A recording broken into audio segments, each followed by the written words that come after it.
Hello friends, আপনাদের আবার একটি নতুন ভিডিওতে স্বাগত জানাই। যে সমস্ত স্টুডেন্টসরা 2023-24 সেশনে পিজি অ্যাডমিশন নিতে চাইছেন, অনেক ক্যান্ডিডেট রয়েছে যাদের পিজি অ্যাডমিশন তারা নিতে চান, বাট পাস গ্রাজুয়েট হওয়ার জন্য বিভিন্ন ইউনিভার্সিটিতে চান্স তারা পান না। আজকের এই ভিডিওতে আমি আপনাদের জন্য নিয়ে চলে এলাম 5টি ইউনিভার্সিটির পিজি অ্যাডমিশনের আপডেট, যেখানে আপনারা অনার্স করুন বা পাস নিয়ে পড়ুন, আপনারা কিন্তু মাস্টার্সে অ্যাডমিশন নিতে পারবেন। শুধু তাই নয়, এই জায়গাতে কিছু ইউনিভার্সিটি রয়েছে আপনি পিজি অ্যাডমিশন নিতে পাচ্ছেন, সেখানে ডাইরেক্ট অ্যাডমিশন কিন্তু নিতে পারবেন। মেরিট বেসিস অ্যাডমিশন আবার রয়েছে একটা দুটো ইউনিভার্সিটিতে।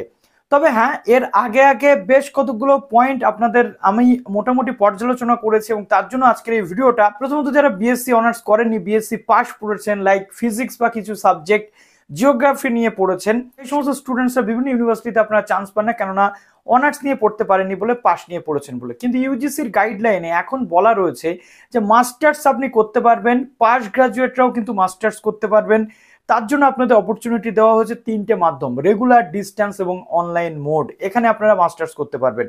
প্রত্যেকটা যে সেক্টর রয়েছে, প্রত্যেকটা সেকশনকে একত্রিতভাবে ইউজিসি কিন্তু বলেই দিয়েছে যে যে কোর্সে আপনি করেন না কেন, সেটা অনলাইন হতে পারে, ডিস্টেন্স হতে পারে বা রেগুলার হতে পারে, তার কিন্তু সমান মূল্য বা প্রত্যেকটা সার্টিফিকেটের কিন্তু সমান গুরুত্ব রয়েছে। প্রত্যেকটা সার্টিফিকেটের ইকুইভ্যালেন্ট যে গুরুত্ব সেটা কিন্তু রয়েছে। এখন প্রশ্ন হচ্ছে যে আমাদের রাজ্যের যে ইউনিভার্সিটিগুলো রয়েছে, এই ইউনিভার্সিটিগুলোতে আমরা সবসময় দেখেছি যে অনার্স ছাড়া কিন্তু পাশের ক্যান্ডিডেটরা চান্স পায় না, কিন্তু আজকে আমি আপনাদের পাস গ্রাজুয়েট করেও যে মাস্টার্স করা যায় সেই সুযোগ রয়েছে, সেই সুযোগের গুরুত্বপূর্ণ পয়েন্টগুলো ডিসকাস করতে চলে এলাম। যারা নতুন আছেন এই চ্যানেলে, অবশ্যই চ্যানেলটিকে সাবস্ক্রাইব করে পাশে বেল আইকনটি ক্লিক করে দিন, যাতে সমস্ত তথ্যগুলো আপনারা টাইম টু টাইম এখান থেকে পেয়ে যান। ফিজিক্স, কেমিস্ট্রি, ম্যাথমেটিক্সে আপনারা মাস্টার্স করতে চান, কিন্তু অনার্স না থাকার কারণে করতে পারছেন না। অনেকে আবার এটাও বলেন যে কল্যাণী ইউনিভার্সিটি বা এনএসইউর মতো জায়গাতে বটানি, জুওলজি বা ম্যাথমেটিক্স আপনারা চান্স পাচ্ছেন না, কেননা এনএসইউ বা কল্যাণী ইউনিভার্সিটিতে সায়েন্সের এই সাবজেক্টগুলোতে আপনি পড়াশোনা করতে গেলে আপনার কিন্তু প্রয়োজন হয় কি, মেরিট বেসিস অ্যাডমিশনের প্রয়োজন। এখানে আপনি মেরিটে চান্স পাচ্ছেন না বলে আবেদন করলেও আপনি চান্স পাচ্ছেন না বছরের পর বছর। আজকের ভিডিওতে তার সলিউশন রয়েছে। ডাইরেক্ট অ্যাডমিশন আপনি নিতে পারবেন, ফিজিক্স হোক, ম্যাথমেটিক্স হোক বা জুওলজি হোক। তো চলুন আর কথা না বাড়িয়ে ভিডিওটি শুরু করা যাক। তো মোটামুটি অন স্ক্রিন আপনাদেরকে দেখিয়ে দিচ্ছি, পুরো ভিডিওটা আপনারা দেখবেন। 5টি ইউনিভার্সিটির তথ্য এখানে রয়েছে। আজকে আপনাদের সঙ্গে শেয়ার করতে চলে এলাম সর্বপ্রথম নর্থ বেঙ্গল ইউনিভার্সিটির আপডেট। তো নর্থ বেঙ্গল ইউনিভার্সিটিতে চলে এসে নোটিফিকেশন, আমরা দেখতে পাচ্ছি যে নর্থ বেঙ্গল ইউনিভার্সিটিতে ডিস্টেন্স এবং ওপেন যে ডিওডিএল মোডে অ্যাডমিশন প্রসেস কিন্তু চলছে। এখানে মাস্টার্সের কি কোর্স রয়েছে দেখুন, ইংলিশ রয়েছে, Bangla, Nepali, history, philosophy, political science, mathematics, এবং এখানে বিকম ডিস্টেন্সও কিন্তু করানো হয়ে থাকে। 1 তারিখ থেকে শুরু হচ্ছে ফর্ম ফিল আপ, এবং 30/9/2023 অর্থাৎ এই মাসেই কিন্তু ফর্ম ফিল আপের লাস্ট ডেট রয়েছে। তো আমরা ডিটেল জেনে নেব নর্থ বেঙ্গল ইউনিভার্সিটিতে টোটাল যে ফর্ম ফিল আপের প্রসেস থেকে শুরু করে এভরিথিং। এবং দেখুন এখানে নর্থ বেঙ্গল ইউনিভার্সিটির শিলিগুড়ি ক্যাম্পাস রয়েছে, নর্থ বেঙ্গল ইউনিভার্সিটির জলপাইগুড়ি ক্যাম্পাস রয়েছে, নর্থ বেঙ্গল ইউনিভার্সিটির সল্টলেক কলকাতাতেও কিন্তু একটা ক্যাম্পাস রয়েছে। তো এই যে প্রত্যেকটা সাবজেক্ট রয়েছে, এই সাবজেক্টগুলোর যে যোগ্যতা থেকে শুরু করে কি বিষয় লাগে, এখানে কিন্তু আপনাদের এন্ট্রান্স বা অন্যান্য কোনো কিছু হয় না, ডাইরেক্ট অ্যাডমিশন কিন্তু এখানে হয়ে থাকে। তো গ্র্যাজুয়েশনও আপনি এখান থেকে বিকম যদি করতে চান করতে পারছেন। এছাড়াও মাস্টার্সের English, Bangla, Nepali, history, philosophy, political science এবং ম্যাথমেটিক্সের মতো সাবজেক্ট যেখানে ডাইরেক্ট অ্যাডমিশন হচ্ছে, এখানে আপনাদের বিএ অনার্স ডিগ্রি যদি আপনি করে থাকেন, BA honours degree in relevant subject, অথবা যদি আপনি পাস অথবা জেনারেল কোর্সে পড়ে থাকেন, এই সাবজেক্টগুলো নিয়ে আপনি কিন্তু আবেদন করতে পারছেন। 2 বছরের বিএ ডিগ্রি অথবা 1 ইয়ারের ব্রিজ কোর্স যে কোনো ইউনিভার্সিটি থেকে করে থাকলে আপনি কিন্তু এখানে আবেদন করতে পারছেন। ঠিক আছে, তো এখানে মোটামুটি আপনাদের খরচ কেমন কি হয়ে থাকে আমি একটুখানি আপনাদের বলে দিচ্ছি। দেখুন, এটা ইউজির খরচ রয়েছে, সেমিস্টার ওয়াইজ যে খরচ, এখানে কিন্তু পিজির খরচ রয়েছে। আপনারা নর্থ বেঙ্গল ইউনিভার্সিটি ওয়েবসাইটে গেলে এটা কিন্তু দেখে নিতে পারবেন। তো নর্থ বেঙ্গল ইউনিভার্সিটির এই যে ওয়েবসাইট রয়েছে, এই ওয়েবসাইটে এসে জাস্ট আপনাদের এই রেজিস্টার নাওতে ক্লিক করে পুরো যে বিষয় সেটা কিন্তু কমপ্লিট করতে হচ্ছে। 30 তারিখে আপনাদের লাস্ট ডেট রয়েছে ফর্ম ফিল আপে। এবার আমরা চলে আসছি বর্ধমান ইউনিভার্সিটির ডিস্টেন্স অ্যাডমিশন। বর্ধমান ইউনিভার্সিটিতে কিন্তু ডিস্টেন্স অ্যাডমিশন চলছে। 11খানে স্টাডি সেন্টার রয়েছে বর্ধমান ইউনিভার্সিটির, এবং এখানে আপনাদের যে ফর্ম ফিল আপের যে প্রসেস সেটা কিন্তু এক্সটেন্ড করা হয়েছে। দেখুন কি সাবজেক্ট রয়েছে বর্ধমান ইউনিভার্সিটিতে। প্রথমত এখানেও মেরিট বেসিস অ্যাডমিশন নয়, এখানে ডাইরেক্ট অ্যাডমিশন কিন্তু হতে চলেছে। প্রথমত অ্যাডমিশন প্রসেস অলরেডি এখানে চলছে, আমরা সাবজেক্টগুলো একটু দেখে নেব। দেখুন টোটাল কোর্স ফিস রয়েছে ওয়ান টাইম রেজিস্ট্রেশন ফিস যেটা 500 টাকা লাগে, এবং এক্সামিনেশন ফিস আপনাদের 1000, এবং কম্পিউটার সায়েন্স এখানে পড়ানো হয়ে থাকে 2000 টাকা পার সেমিস্টার কিন্তু তার চার্জ রয়েছে। MA কোর্স এখানে দেখুন 8000 টাকা, 8200 এবং 8500 এরকম রয়েছে। MA কোর্সের মধ্যে যে বিষয় সেগুলো, MSc কোর্সের মধ্যে রয়েছে কম্পিউটার সায়েন্স, তো এখানে কম্পিউটার সায়েন্স থেকে শুরু করে এই সাবজেক্টগুলো কিন্তু আপনারা এখান থেকে পড়তে পারবেন। তো এখানে মোটামুটি আপনাদের যে মাইগ্রেশন সার্টিফিকেট অন্যান্য ইউনিভার্সিটি থেকে যদি আপনারা আসেন আপনাদের কিন্তু এখানে দিতে হবে। দেখুন সাবজেক্ট কী কী রয়েছে, বাংলা রয়েছে, তারপরে হিস্ট্রি, ফিলোসফি, ইংলিশ, সংস্কৃত এবং কম্পিউটার সায়েন্স এখানে আপনারা পেয়ে যাচ্ছেন, এবং এখানে বাংলাতেই কিন্তু পড়াশোনা করানো হয়ে থাকে অন্যান্য যে সাবজেক্টগুলো রয়েছে। ঠিক আছে, আপনি পাস অথবা অনার্স পড়েন, অথবা যদি আপনার অনার্স থাকে, অনার্সে যদি আপনার অনার্স কেটে যায় পরে সেটা অ্যাজ এ পাস হয়ে যায়, তাহলেও কিন্তু আপনি আবেদনযোগ্য। প্রত্যেকটা ক্যান্ডিডেট এখানে কিন্তু আবেদন করতে পারবেন। 2 বছরের কোর্স এখানে কিন্তু হয়ে থাকে, এবং এখানে ইয়ারলি এক্সামিনেশান কিন্তু হয়। এবার বলে রাখি, যে সমস্ত ক্যান্ডিডেটরা আপনারা কম্পিউটার সায়েন্সে ভর্তি হতে চাইছেন, তাদের কম্পিউটার সায়েন্সে অনার্স অথবা ব্যাচেলার অফ কম্পিউটার অ্যাপ্লিকেশন অথবা BCA আপনাদের করে থাকলে আপনি আবেদন করতে পারছেন, অথবা বা BE অর্থাৎ ব্যাচেলার অফ ইঞ্জিনিয়ারিং বা BSc honours in mathematics, statistics, electronics, physics, chemistry, computer science. ঠিক আছে, এতগুলো সাবজেক্ট আপনি পড়ে থাকলে এখানে আপনি আবেদন কিন্তু করতে পাচ্ছেন। তো মোটামুটি বর্ধমান ইউনিভার্সিটিতে লাস্ট ডেট কবে কী রয়েছে আমি আপনাদেরকে একটু দেখিয়ে দিই। দেখুন বর্ধমান ইউনিভার্সিটিতে মোটামুটি ডেট কিন্তু এক্সটেন্ড করা হয়েছে, তো আপনারা চাইলে এখানে অ্যাডমিশন নিতেই পাচ্ছেন। সবই যখন সেম রয়েছে, দেখুন 19শে জুলাই থেকে ফর্ম ফিল আপ শুরু হয়েছিল, এবং এখানে 30শে সেপ্টেম্বর পর্যন্ত ফর্ম ফিল আপের লাস্ট ডেট। এবার আমরা চলে আসছি রাজ্যের one of the leading university Rabindra Bharati ইউনিভার্সিটির আপডেট নিয়ে। তো রবীন্দ্র ভারতী ইউনিভার্সিটিতেও কিন্তু আপনাদের যে ফর্ম ফিল আপের যে প্রসেস রয়েছে সেটা কিন্তু আপনাদের এক্সটেন্ড করা হয়েছে। তো দেখুন লাস্ট ডেট কিন্তু এক্সটেন্ড করা হয়েছে রবীন্দ্র ভারতী ইউনিভার্সিটিতে। এখানে মোটামুটি আপনাদের লাস্ট ডেট রাখা হয়েছে, কি বলা হচ্ছে 30/9/2023 পর্যন্ত রবীন্দ্র ভারতী ইউনিভার্সিটিতেও কিন্তু লাস্ট ডেট রাখা হয়েছে। এখানেও কিন্তু ডাইরেক্ট অ্যাডমিশন আপনারা হতে পারছেন, এবং কি কি সাবজেক্ট রয়েছে আপনাদের একটু আমি দেখিয়ে দিই যাতে আপনাদের বুঝতে প্রবলেম না হয়। এখানে সাবজেক্ট কি কি রয়েছে, এখানে বাংলা, সংস্কৃত, এনভায়রনমেন্টাল স্টাডিজ, সোশ্যাল ওয়ার্ক, জিওগ্রাফির মতো সাবজেক্ট আপনি MA করতে পারছেন, pol science, history, education, English, এতগুলো সাবজেক্ট আপনি পড়তে পারছেন। এখানে 2 বছরের যে কোর্স সেটা কিন্তু রয়েছে, এবং পাস অনার্স থাকলে আপনি আবেদন কিন্তু করতে পারবেন। ভোকাল মিউজিক বা রবীন্দ্রসঙ্গীতেও কিন্তু আপনি এখানে আবেদন করতে পারছেন। দেখুন এখানে মোটামুটি বাংলা, ইংরেজি, ইংলিশ, হিস্ট্রি, পলিটিক্যাল সায়েন্সে আপনার যদি অনার্স, মেজর বা যে কোনো সাবজেক্ট যদি আপনি পড়ে থাকেন, মিনিমাম 300 ফুল মার্কস আপনাদের পড়ে থাকতে হবে। অর্থাৎ 1+1+1-এ আমরা দেখেছি 300 মার্কস পড়ানো হতো, এখন তো হচ্ছে না। কিন্তু রবীন্দ্র ভারতী ইউনিভার্সিটির ক্ষেত্রে এই যে বিষয়টা কিন্তু রয়েছে, CBCSদের জন্য এরা কিন্তু বিষয়টা এখনও পর্যন্ত ঠিক করলো না।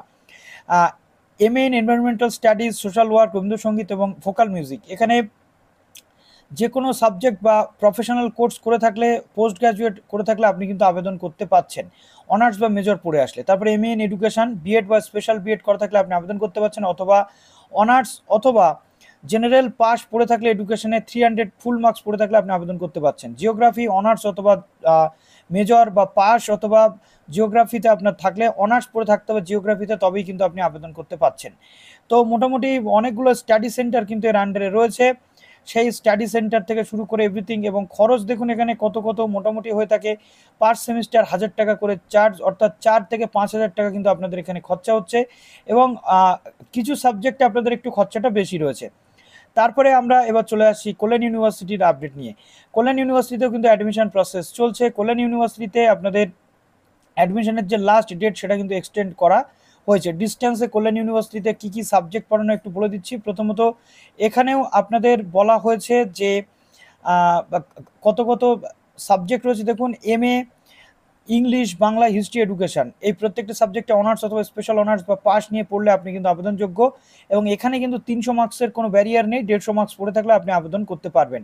MSc জুওলজি, বটানি, MSc জিওগ্রাফি এবং ম্যাথমেটিক্স, এখানে সিট সংখ্যাগুলো বলে দেওয়া হয়েছে, এবং এখানে কিন্তু অনার্স বা পাস সবাই আবেদনযোগ্য, কিন্তু অনার্সের স্টুডেন্টসদেরকে আগে চান্স দেওয়া হবে, পাশের ক্যান্ডিডেটদেরকে কিন্তু পরে চান্স দেওয়া হয়, এবং এই সাবজেক্টগুলো কিন্তু মেরিট বেসিস অ্যাডমিশন, এই জায়গাগুলো কিন্তু মেরিট বেসিস অ্যাডমিশন হয়ে থাকে। কল্যাণ ইউনিভার্সিটি কিন্তু এখানে মেরিট বেসিস অ্যাডমিশন হয়, ঠিক আছে। তো আর বাদবাকি এই যে সাবজেক্টগুলো এখানে কিন্তু ডাইরেক্ট অ্যাডমিশন হয়ে থাকে, এবং এই সাবজেক্টগুলো কল্যাণ ইউনিভার্সিটির মেন ক্যাম্পাসে পড়ানো হয়, বাকি সাবজেক্টগুলো বিভিন্ন ইউনিভার্সিটির যে ক্যাম্পাসগুলো রয়েছে বা স্টাডি সেন্টারগুলো রয়েছে সেখানে পড়ানো হয়। এবার আপনাদের বলে রাখা ভালো, দেখুন 22/9 বা যে 2023 তারিখ পর্যন্ত ফর্ম ফিল আপের লাস্ট ডেট আপনাদের রয়েছে। দেখুন এখানে মোটামুটি আপনাদের যে সিট রয়েছে সেই সিটগুলো দেওয়া রয়েছে।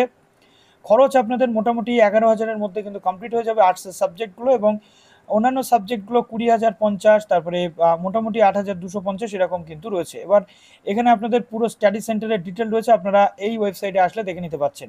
এবার আমি চলে আসি ভারতবর্ষের নাম্বার 1 ইউনিভার্সিটি এবং আমাদের ওয়ার্ল্ডের লার্জেস্ট ইউনিভার্সিটি, যেটা মাস্টার্স বা যে কোনো সাবজেক্ট সার্টিফিকেট কোর্সের ক্ষেত্রে ডিস্টেন্স এবং ওপেন ইউনিভার্সিটি ইগনু, অর্থাৎ Indira Gandhi national open university, যেখানে ডাইরেক্ট অ্যাডমিশন হয়ে থাকে কোনো রকম এন্ট্রান্স ছাড়াই। এবার কিন্তু ইগনুতে নতুন নতুন কিছু সাবজেক্ট অ্যাড হচ্ছে।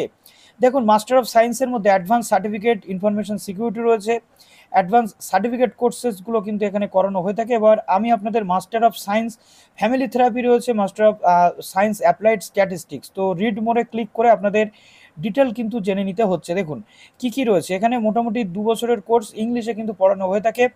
ফ্যামিলি থেরাপির জন্য মোটামুটি এলিজিবিলিটি আপনাদের রয়েছে ব্যাচেলার ডিগ্রি এনি সাবজেক্ট, যে কোনো সাবজেক্ট থেকে ব্যাচেলার ডিগ্রি করে আসলে আপনি আবেদনযোগ্য। 34,200 টাকা এখানে টোটাল কিন্তু খরচা হয়ে থাকে। স্টাডি সেন্টারও কিন্তু এখানে রয়েছে। তারপরে মাস্টার অফ সায়েন্সের বাদবাকি যে সাবজেক্টগুলো রয়েছে সেগুলো একটু আপনাদের বলে দিই। দেখুন master of science environmental science রয়েছে, এনভায়রনমেন্টাল সায়েন্স এবার নতুন কিন্তু newly added courses, direct admission এখানে হয়ে থাকে। Master of science applied statistics যেটা রয়েছে, দেখুন 2 বছরের কোর্স ইংলিশে পড়ানো হয়ে থাকে। এনইপি 2020 অনুযায়ী কিন্তু এখানে পড়ানো হবে, এবং এখানে বলা হচ্ছে graduate BA BSc degree with statistics, অর্থাৎ অনার্স পাশের কিন্তু কোনো ব্যাপার নেই। ফি স্ট্রাকচার রয়েছে 15,400, এবং এখানে ডাইরেক্ট অ্যাডমিশন কিন্তু আপনারা নিতে পারবেন। ক্লিয়ার? তো মোটামুটি যারা অ্যাডমিশন নিতে চাইছেন বিভিন্ন আর্টস এবং সায়েন্সের সাবজেক্টে ইগনুতে, এবং ইগনুতে আরও বেশ কতগুলো নতুন সাবজেক্ট অ্যাড হয়েছে, master of science food nutrition, master of science geography রয়েছে। তো জিওগ্রাফির যে ডিটেল সেটা একটু আপনাদেরকে বলে দিই, ডিটেল রয়েছে এটা। তো জিওগ্রাফি পড়তে গেলে আপনাদের 2 বছরের যে কোর্স রয়েছে সেটা রয়েছে, এবং গ্র্যাজুয়েট ইন এনি স্ট্রিম, যে কোনো সাবজেক্টে আপনি যদি গ্র্যাজুয়েশন করে থাকেন তবে আপনি এমএসসি ইন জিওগ্রাফি করতে পারছেন ইগনু থেকে। তো মোটামুটি প্রোগ্রাম কোঅর্ডিনেটর রয়েছেন, এবং কোর্স যে ডিটেল কোর্সের যে ফিস সেগুলো সব কিন্তু এখানে আপনি পেয়ে যাবেন, এবং কোন কোন স্টাডি সেন্টার রয়েছে রিজনাল স্টাডি সেন্টার সেই জায়গাগুলোতে আপনি কোর্স করতে পারছেন ইগনু থেকে। এবং অনেকে আবার পিওর সায়েন্সের সাবজেক্ট নিয়েও কিন্তু প্রশ্ন করেন যে দাদা এই সাবজেক্ট রয়েছে কিনা। তো master of science Jio informatics, master of science information security, next রয়েছে ফিজিক্স। দেখুন মাস্টার অফ সায়েন্স যে ফিজিক্সের কোর্সটাও কিন্তু এবার যোগ করা হয়েছে, ফিজিক্স কিন্তু ছিল না। ফিজিক্স পড়ার জন্য অনেক স্টুডেন্টস থাকে যারা ডিস্টেন্সে বিভিন্ন ইউনিভার্সিটিতে সুযোগ পায় না, যে সেখানে ফিজিক্স থাকে না।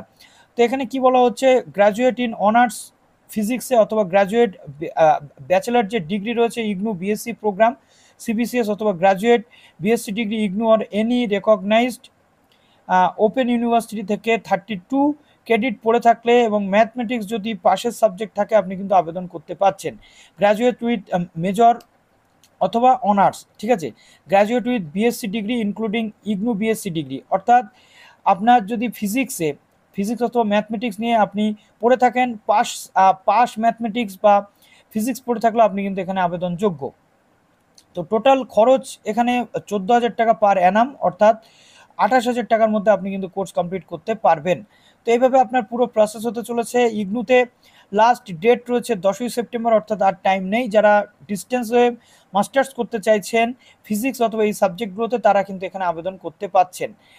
এছাড়াও ফুড নিউট্রিশন থেকে শুরু করে master of science Jio informatics, তারপরে ফিজিক্স রয়েছে, master of science renewable energy রয়েছে। এছাড়াও মাস্টার্সের আরও বিশেষ কিছু সাবজেক্ট কিন্তু রয়েছে, আর্টসের যে সাবজেক্ট সেগুলো তো এখানে আমরা পড়তেই পাচ্ছি। দেখুন আমি আপনাদের একটু দেখিয়ে দিলে আপনারা মোটামুটি বুঝে যাবেন। মাস্টার অফ ট্যুরিজম ম্যানেজমেন্ট রয়েছে, adult education, master of arts anthropology, master of arts corporate social, তারপরে master of arts development studies, distance education রয়েছে, ইংলিশ রয়েছে, তারপরে জেন্ডার ডেভেলপমেন্ট, হিন্দি রয়েছে, তারপরে জার্নালিজম রয়েছে, ফিলোসফি, পলিটিক্যাল সায়েন্স, এই প্রত্যেকটা সাবজেক্টে আপনি কিন্তু আবেদন করতে পারছেন। এছাড়াও হিস্ট্রি, সোশিওলজি, একাধিক সাবজেক্ট কিন্তু রয়েছে। তো চলুন ভিডিওটা এখানে শেষ করলাম। ভিডিওটা কেমন লাগলো কমেন্ট সেকশনে জানাতে ভুলবেন। ভালো থাকবেন সবাই, বেস্ট অফ লাক।